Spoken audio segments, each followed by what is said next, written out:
What's up guys, welcome to another episode of Bass Union. Today's video, I'm going to show you why you suck using Livescope. So I get asked all the time, Joe, I cannot see my bait. I have Livescope or Lowrance, Active Target, Humminbird. Basically, the most important thing is making sure that your transducer is mounted correctly and pointing forward, matching the head of your trolling motor. If you don't have that synced up, then you're gonna have issues trying to find your bait. So I'm gonna show you how I have mine mounted right now and kind of why I have it set up the certain way I do. With this Ultrex, they're known for kind of dipping back. They don't sit 90 degrees straight down, and especially when you have like this Triton here, they kind of dip forward a little bit. So between the Ultrex and the Triton, I ended up putting one of these AMP Ashmore Marine Products 5-degree wedges. So that helps raise the trolling motor up in the front. That way the shaft of the trolling motor is plumb in the water. So now with that, I got cleaner images, and when I turn the head of that trolling motor left or right, it doesn't dip or raise. I like the Summit mount because there's a lot of degree rotation that you can do. So for instance, right here, I have it in forward mode. If I feel like I want to go out just a little bit or dip in, there's a lot of variability there that I can adjust it. And then if I want to put it in perspective mode, I just loosen this knob, turn it up, and I'm right there for perspective. So there's a lot of adjustability there, which makes it nice. If I didn't have this mount, my favorite mount would be the one that you just mount straight to the barrel, because there's less room for error. I really like the Summit mount, the thing's pretty sweet. But we're gonna get on the water and show you some of the settings that I use on this thing. That way we get the best images possible. Or you can see the Ultrex has just a slight angle built into it, just how it is.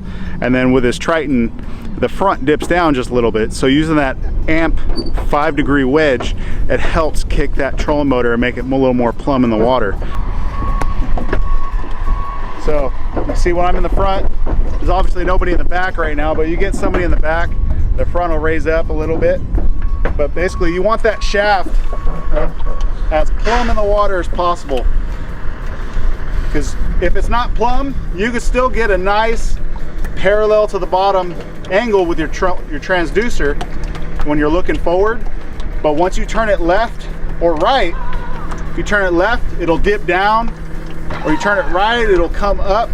So that's why you want that thing as plumb as possible. So your graph doesn't have to compensate as much with the little sensor that's in it, because there is a little room for error there.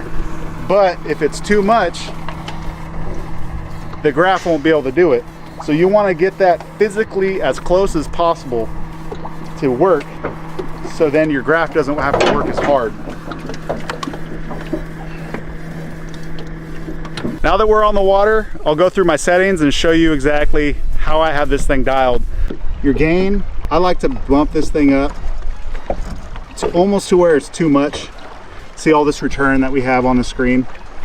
And I'll back it down a dot or two. The dirtier the water is, the more clutter is going to be on the screen. But I like as much return as possible. That way when I throw little tiny baits, it shows up on the screen. And depth, I manually adjust the depth and I manually adjust the distance. So normally I'm at like anywhere from 70 to 100 feet out as far as distance goes. And then depth, I'll literally just go down 5 or 10 feet deeper than where we're sitting. So noise eject, I have that off. TVG off. I really like lava. Lava, I'll use moss. I like moss green. And I'll also use blue. If it's really sunny out and it's hard to see your screen, blue is nice because it'll really pop. But we'll go back to lava. And then color gain, I'm at 80%. Color limit, default. Trails off, bottom fill off. Layout, I like to keep this screen as little as clutter as possible. I turn off grid overlay, turn off scroll history. I have on-screen control on. Reverse range, I have it as default, and compress range as off. And orientation, I always have it manually set, so I don't have it on auto. So right now I have it in forward. And Install depth, I got it at a foot. But other than that, that's the settings that I have for this thing. So now we got some fish under the boat. I got the GoPro set up. I'm gonna show you firsthand what your bait looks like down there, what fish look like when they're looking at your bait, and even bait. There's the fish. See, these are fish right here, grouped up right on that ledge. And here's my bait dropping right there.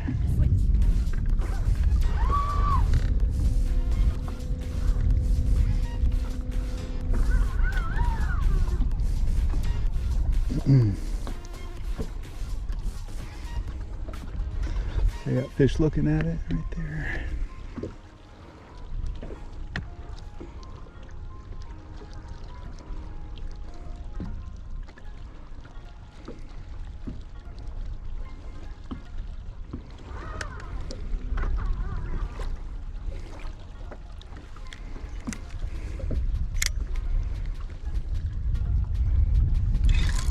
There we go.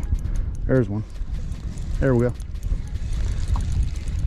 So you can see his buddies following it.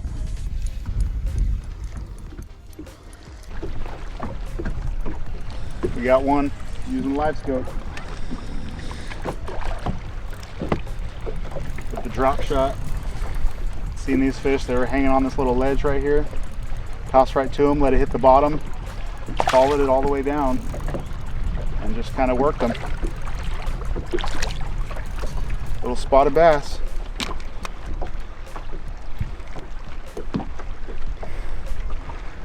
Not big, but it's just sweet type of tools that you can use nowadays, and to see these fish, see how what they're hanging on, toss your bait right to them and be able to capitalize on it. And now I got another little group of fish right under the boat. So those are just some tricks I use. You know, make sure that transducer is mounted correctly on the trolling motor. Get your settings right. See your bait, catch some fish, and have a good time. Look at all that pond smelt too. He's got it in his mouth. Crazy. So if you guys haven't already, like, subscribe. And if you guys have any questions, put them down in the comments and I'll try to answer them, or maybe make another video just for them. Check out some of our other videos that we got on the channel, and we'll see you guys in the next one.